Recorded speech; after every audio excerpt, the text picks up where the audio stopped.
Hi friends, అందరూ ఎలా ఉన్నారు? ఈరోజు మన ఛానల్లో అయితే టేస్టీ సొరకాయ కూర అయితే చేశానండి.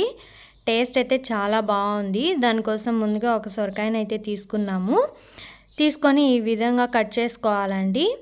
ఈ విధంగా కట్ చేసుకొని ముందు పైన ఉండే తోలు మొత్తం పీల్ చేసేసేయాలి. అది వేసుకోకూడదు కూరలో వేసుకుంటే టేస్టే బాగుండదండి. సో మనమైతే అంతా పీల్ చేసేసుకుంటున్నాము. ఈ విధంగా అయితే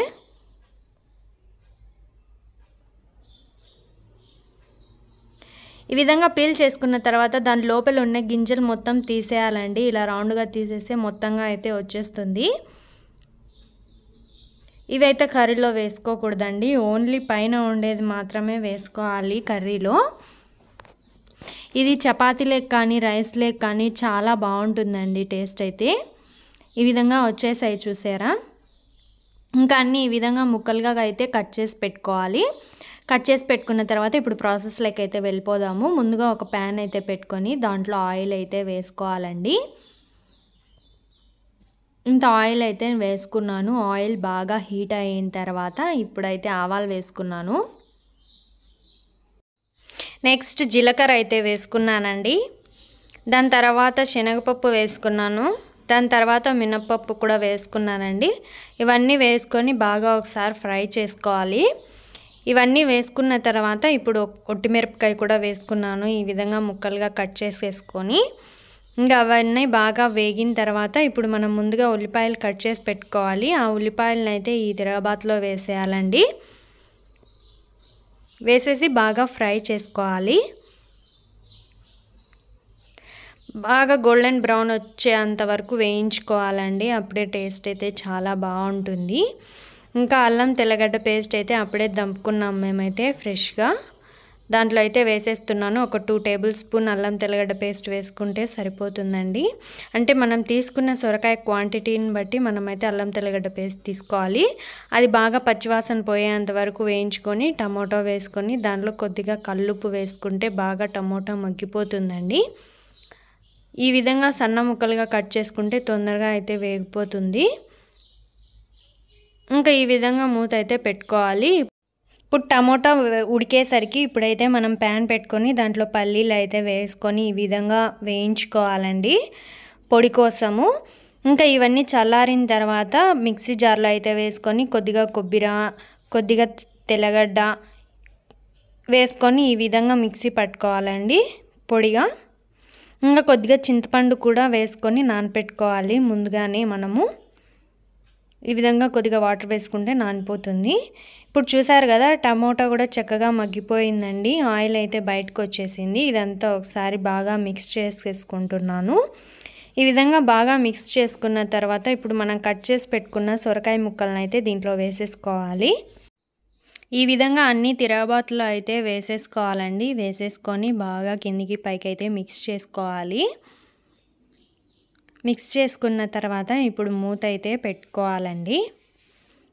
ఒక 5 మినిట్స్ తర్వాత మూత తీసి దాంట్లో కొద్దిగా పసుపు వేసుకోవాలి. అంటే 1 టేబుల్ స్పూన్ పసుపు, ధనియాల పొడి, ఇంకా రుచికి సరిపడినంత కారం పొడి కూడా వేసుకోవాలండి. అంటే మీరు ఎంత తినగలిగితే అంత వేసుకుంటే సరిపోతుంది.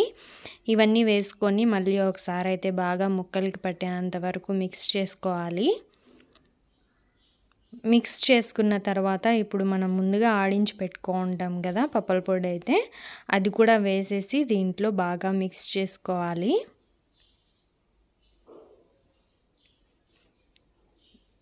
సొరకాయ కూర అయితే చాలా సూపర్గా వచ్చిందండి. ఒకసారి మీరు కూడా ట్రై చేయండి. పప్పుల పొడి వేసిన తర్వాత బాగా ఒకసారి మిక్స్ చేయాలండి ముక్కలకి పట్టేంత వరకు. ఇది లో ఫ్లేమ్లో పెట్టుకొని మిక్స్ చేసుకుంటే బాగుంటుంది. ఇంకా వాటర్ వేసేసుకొని మూత అయితే తీసాను నేను. చూస్తున్నారు కదా, బాగా ఉడికిపోతుందండి. కొద్దిగా ఎక్కువ వాటర్ వేసుకోవాలి, ఎందుకంటే ఎగిరిపోయేసరికి కూర మొత్తం దగ్గర పడిపోతుంది, ముక్కలు అయితే ఉడకవండి. అందుకే కొద్దిగా వాటర్ ఎక్స్ట్రానే వేసుకోవాలి. ఇప్పుడైతే మళ్ళీ మూత తీస్తున్నాను. మళ్ళీ ఒకసారి బాగా మిక్స్ చేసుకోవాలండి. ఎందుకంటే ఒక 3 టైమ్స్ అట్లా మిక్స్ చేసుకోవడం వల్ల అడుగు అనేది అంటదు. లేదు అంటే మనం అలాగే వదిలేస్తే అడుగు అంటే కూర అంతా మొత్తం పాడైపోతుందండి. అందుకే కర్రీ అయితే చాలా జాగ్రత్త చేసుకోవాలండి, లేదంటే అడుగంటిపోతుంది. ఇప్పుడు ముందుగా మనం చింతపండు నానబెట్టుకున్నాం కదా, అదైతే రసం తీసేసుకొని ఈ సొరకాయలో అయితే వేసేసుకొని ఒకసారి బాగా మిక్స్ చేసుకోవాలండి. ఇంకా లాస్ట్ స్టేజ్లో ఉంది కర్రీ అనేటప్పుడు మనమైతే చింతపండు రసం వేసుకుంటే చాలా బాగుంటుంది ఈ కర్రీలో. ఇంకా అంతా ఒకసారి బాగా మిక్స్ చేసుకోవాలి, చింతపండు పులుసు ముక్కలకి పట్టేంత వరకు. ఇంకా లాస్ట్లో అయితే గార్నిష్ కోసం కొద్దిగా కొత్తిమీర కడుక్కొని దాంట్లో అయితే వేసేసుకోవాలి. ఇంకా వేసేసుకొని ఒకసారి బాగా మిక్స్ చేసుకోవాలండి. ఇంకా లాస్ట్లో కొద్దిగా గరం మసాలా అయితే వేస్తున్నాము టేస్ట్ కోసము. ఇంకా గరం మసాలా వేసిన తర్వాత ఇంకా ఒకసారి అయితే బాగా మిక్స్ చేసుకోవాలండి. ఈ రెసిపీ మీరు కూడా ట్రై చేయండి, చాలా బాగుంటుంది. ఇంకా ఒక్క ఉడకనివ్వాలండి మూత పెట్టి. ఈ విధంగా బాగా ఉడికిపోయింది చూసారా, కర్రీ అయితే చాలా సూపర్గా ఉందండి. ఇంకా అంతా ఒకసారి పైకి కిందికి బాగా మిక్స్ చేసేసుకొని సర్వింగ్ బౌల్లోకి సర్వ్ చేసుకుంటే టేస్టీ సొరకాయ కర్రీ రెడీ అయిపోయినట్లే అండి. మీకన్నా ఈ వీడియో నచ్చినట్లయితే లైక్ చేసి షేర్ చేసి కామెంట్ అయితే చేయండి. తప్పకుండా మన ఛానల్ని ఇంకా సబ్స్క్రైబ్ చేసుకోకపోతే సబ్స్క్రైబ్ చేసుకొని వెళ్ళండి. Thanks for watching my video.